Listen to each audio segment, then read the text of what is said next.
And what's going on, everybody? Welcome back to another episode of the Designated Players and MLS podcast.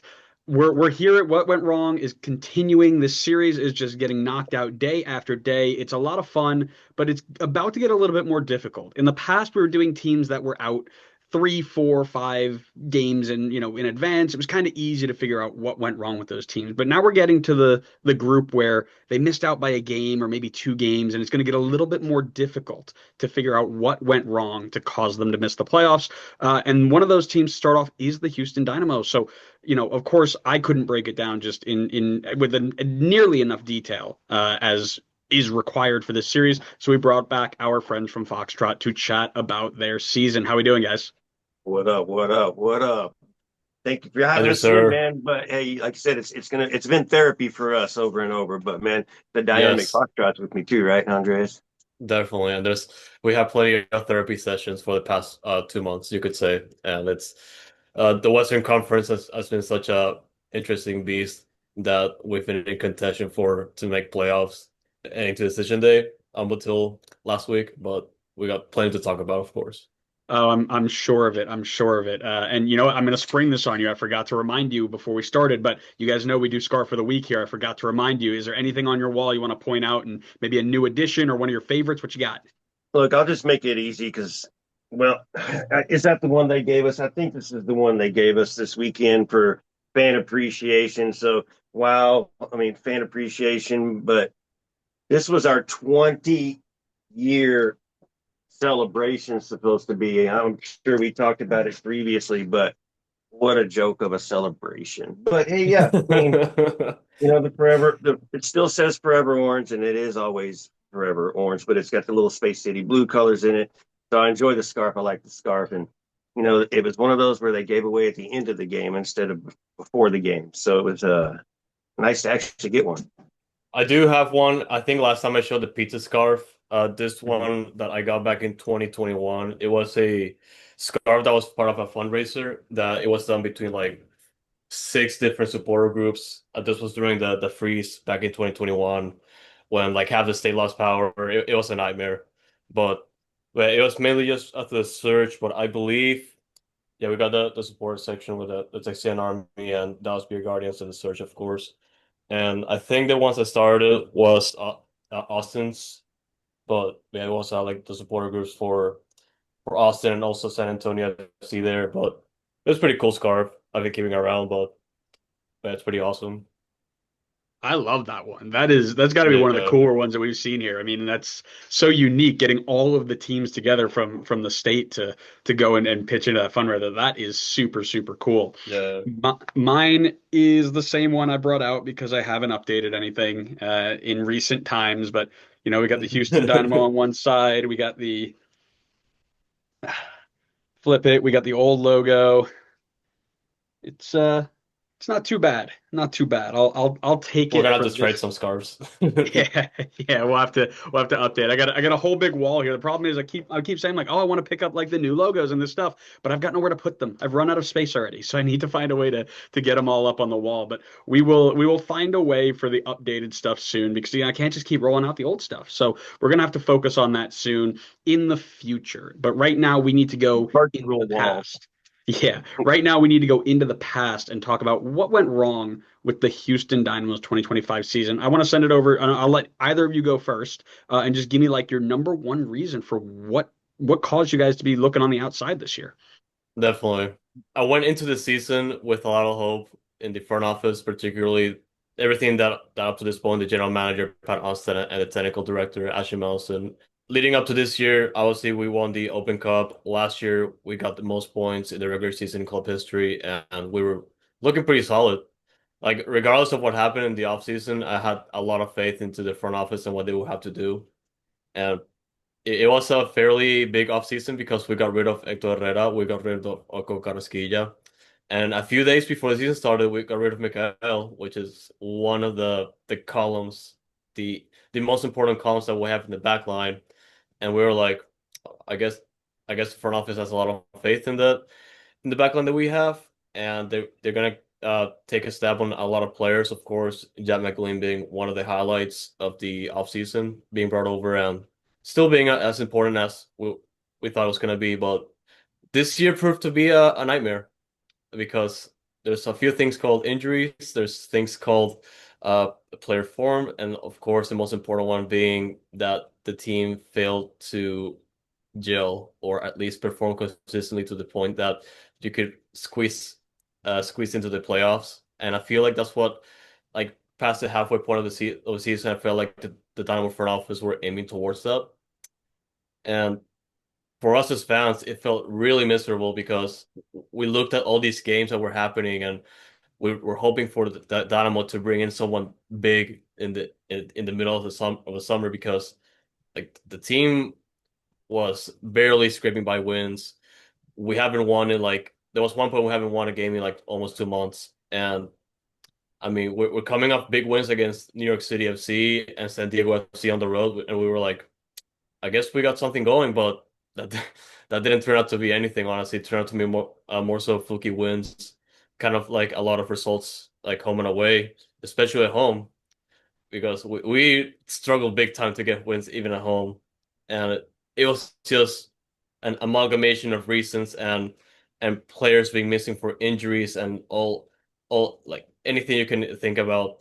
And really, I started saying that it kind of just I feel like it all came down to how the Western Conference was this year because we went all the way until the second to last week of the season to find out if we're going to playoffs or not.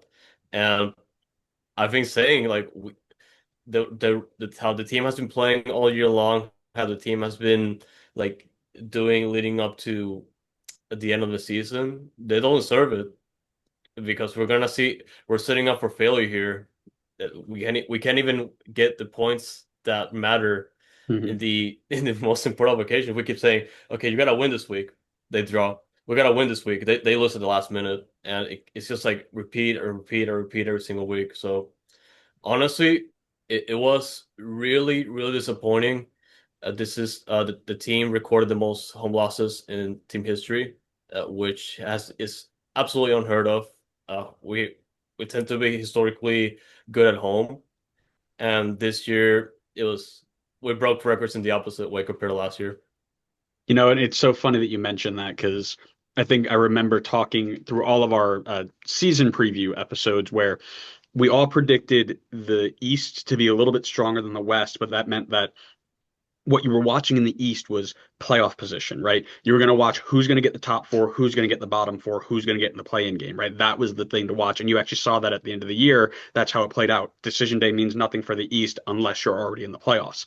Where in the West, we were way more focused on what was going to happen kind of in the middle to the bottom because it was going to be a lot tighter because they might not have been as strong, but they had really like they were deep team wise. They had a lot of teams that could have fought for those top nine spots, and that's where it ended up being. And like I said, we're going to go into decision day, and it's going to be super super tight. So I think it's a really good point. OSG, what you got for us, man? What's your big number one?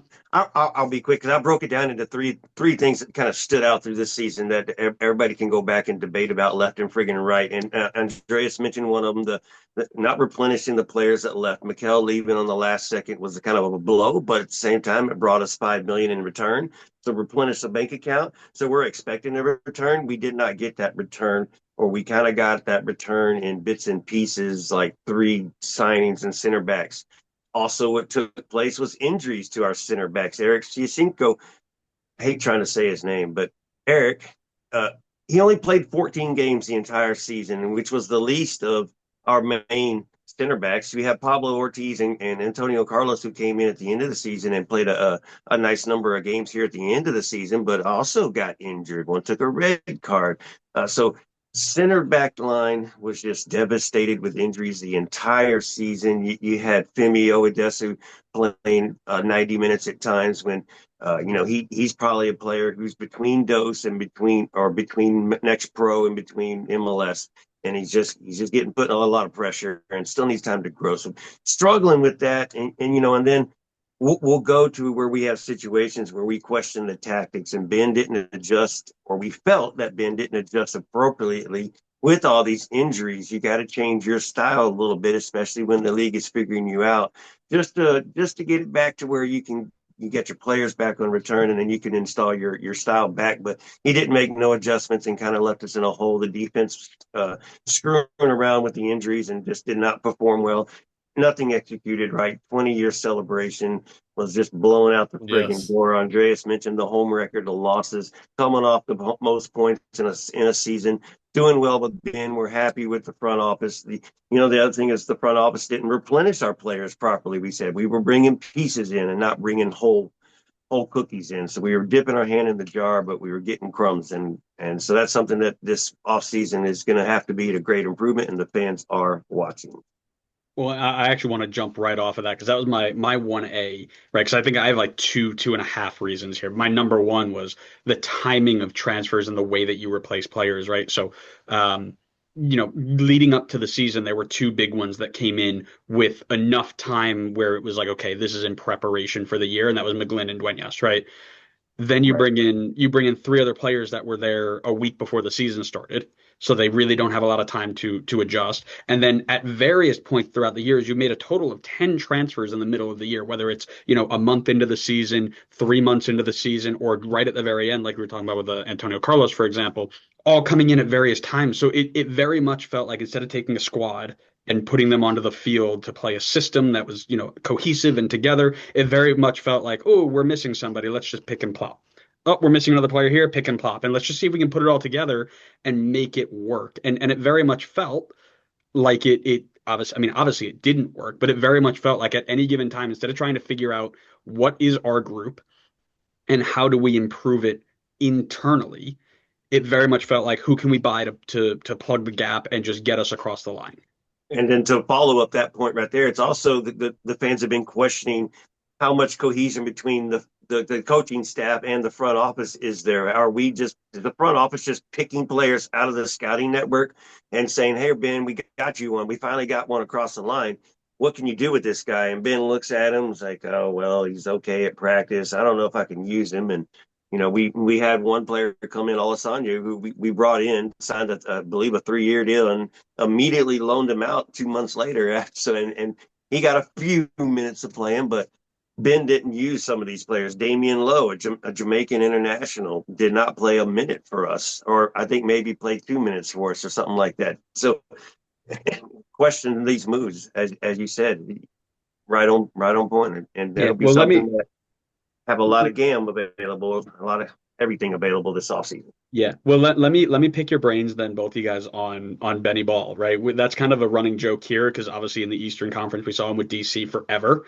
Your Yeah. thoughts, just you're a couple years in now. Your thoughts on Benny Ball? How do we feel? Is he one of the reasons why we aren't or why you all aren't in the playoffs right now? Like, is it coach centered or is it the team that he had? It's team centered, more so than anything. There's plenty of blame to go around, and of course, we like to complain about Ben Olsen not changing tactics or adapting to games, but like unfortunately, like he was put in a bad situation to the start of the year.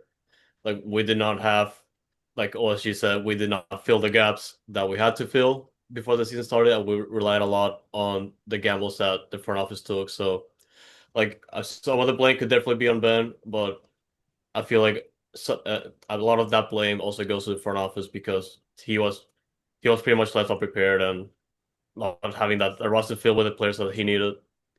Yeah, 100%. Like Benny, to me, he's not the full blame. As you mentioned, the front office gets a lot of blame not making the appropriate moves or the wrong moves. Ben gets a lot of blame because frustration, watching the games, being at the games, having the worst home performance. You don't show that you're a locker room leader with your team. You don't show it out in public. Well, I mean, the perception is he's just a coach, and you go through after the 10-year history with DC, and he had Rooney for a minute and really didn't do nothing with it, and he had some good times. He won a cup in a year that he got 3 wins in the MLS. So I don't know how Ben Olsen works, and he did a great job for the first 2 years, and this season ended up being a pass for him. And I think they kind of admitted that towards the end of the season here, and they're fine with him. And what he's done is basically his legacy is protecting him for keeping his job. So he'll be in the hot seat to start the next season. And if we go down the same road, it'll be Benny out. I mean, I'm kind of Benny out already just because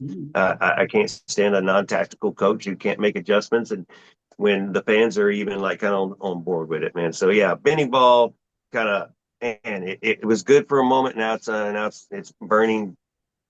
I grew hair to pull hair. Man, that is so interesting. Because again, for us on the East Coast, Red Bull and Houston often overlap in their kickoff time. So I don't see a lot of Houston during the season. I just catch up with highlights. Um, but it does seem very Ben Olsen, DC United, right? It seems very much like he's got a hodgepodge group. He's trying to get the best out of them, but instead of developing the players, right?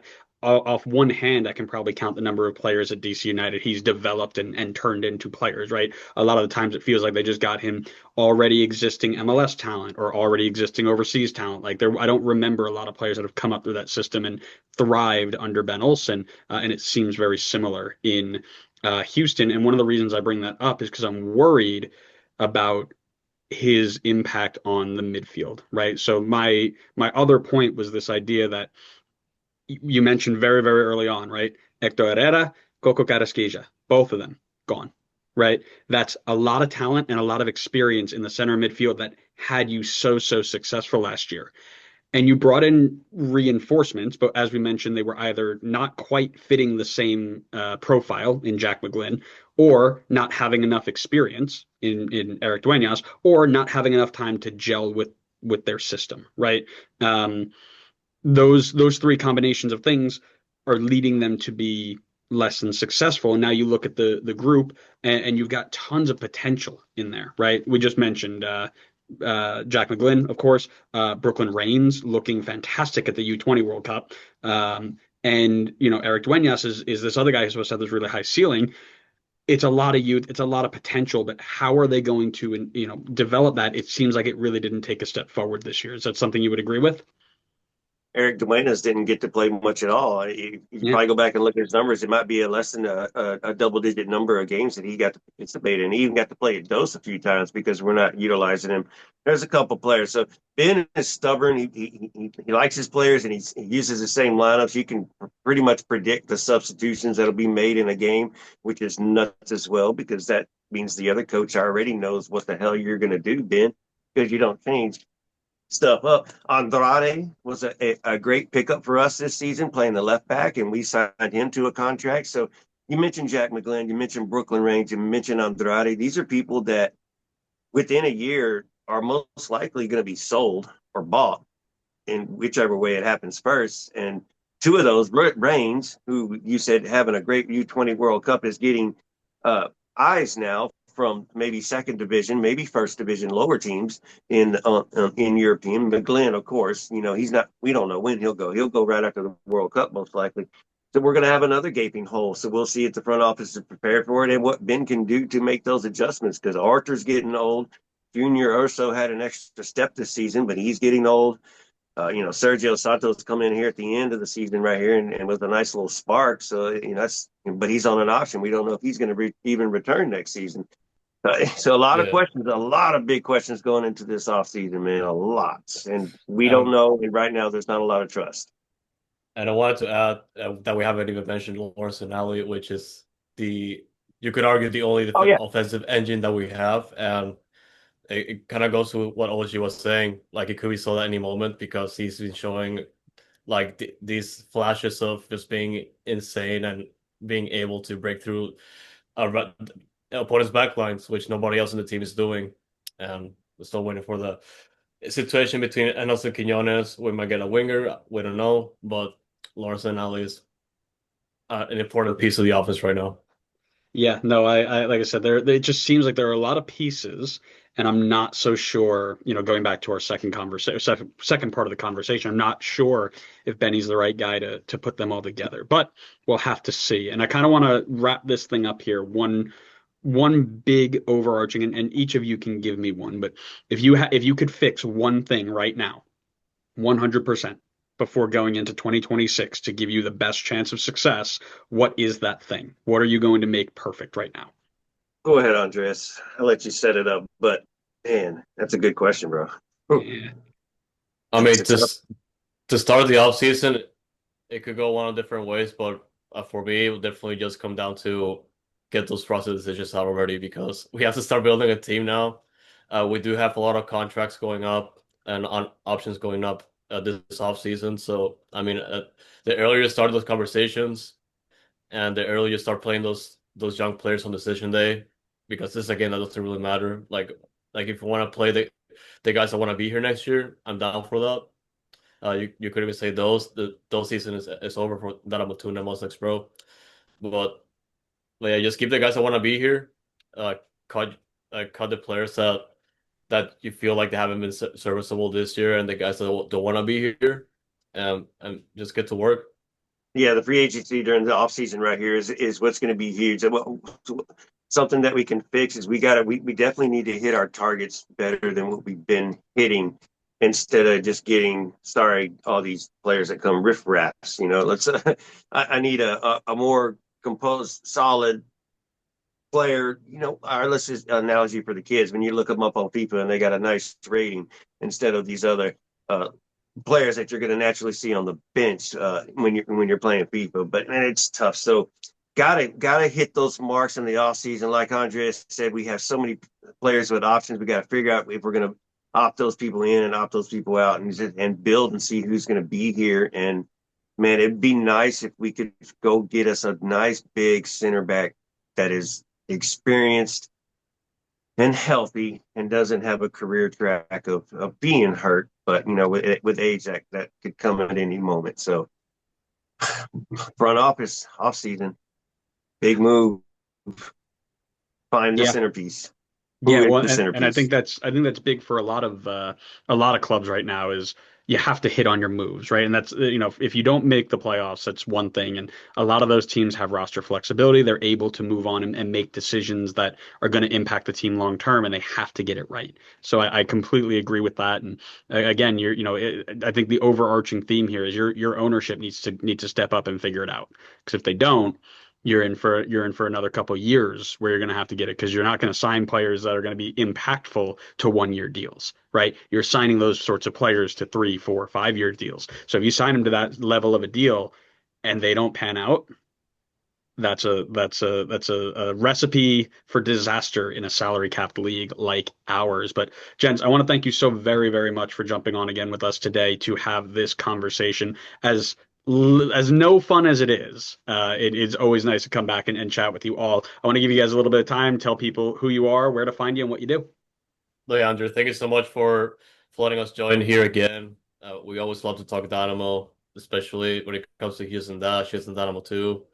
We call it those, but we do appreciate the invite as always. And yeah, you can always, if you guys want to know more about the Dynamo, any of the teams that we talked about, any of the players, we're pretty much active on Twitter. We do have like a couple handles at Dynamic Foxtrot for myself and Noodle Tiempo. And between OSG and I, we try to make sure everybody is covered in all bases. We've got one more team left in the playoffs, which is the Dash, so we're looking forward to that. And Fighting for the yeah, playoffs. yes, fighting for playoffs. And we also are on Instagram, same handle at Dynamic Foxtrot. And for our content, if you guys want to see all of our content when it comes to podcast episodes, for Noodle Time, Dash Dispatch, Foxtrot Game Day, media availability for Dynamo Dash, we do have that on Foxtrot TV, and it's going to be at youtube.com/@DynamicFoxtrot. So we do appreciate the invite again. Thank you so much, and everybody that tuned in. Thank you. Yeah. No, Yeah, it's Andrew, it's the same thing, man. Everybody go to Foxtrot TV. That's everywhere. Everything's at. Everything you friggin' need is on Foxtrot TV. You can find all our handles there. How to get hold of us right there. Foxtrot TV. Andrew, thank you for the invite, brother. This is always fun, and we'll always say yes. Heck yeah, guys. Heck yeah. Well, I appreciate you being here. And if you are listening, you don't know who they are, which I don't know how you couldn't, because if you're listening now, you probably heard our not so deep dive or at the beginning of the year, but you got to go check them out, because I think what I would love about it is you guys are preview and post view most of the time, right? So you get the Correct. team preview out before the weekend hits, and then most of the time you're at the stadium. It's a home game doing your recaps there too, which I think is super, super neat. So go give them a follow, go give them some love. And if you're new here, we're doing this for every team that has missed the playoffs so far. I think we've only got like five of them left, give or take, because I think all of the East is done. We're doing Red Bull coming up. DC coming up, and then it's just two more in the West. So, I mean, yeah, we only got 4 or 5 more. But if you want to know what happened with the other teams, we've done all of those already. So go check them out. Gents, thanks so much again for being here. We really enjoyed having you. And for our listeners, we really appreciate you listening. And we'll see you next time on the next episode of the Designated Players and MLS Podcast. See ya.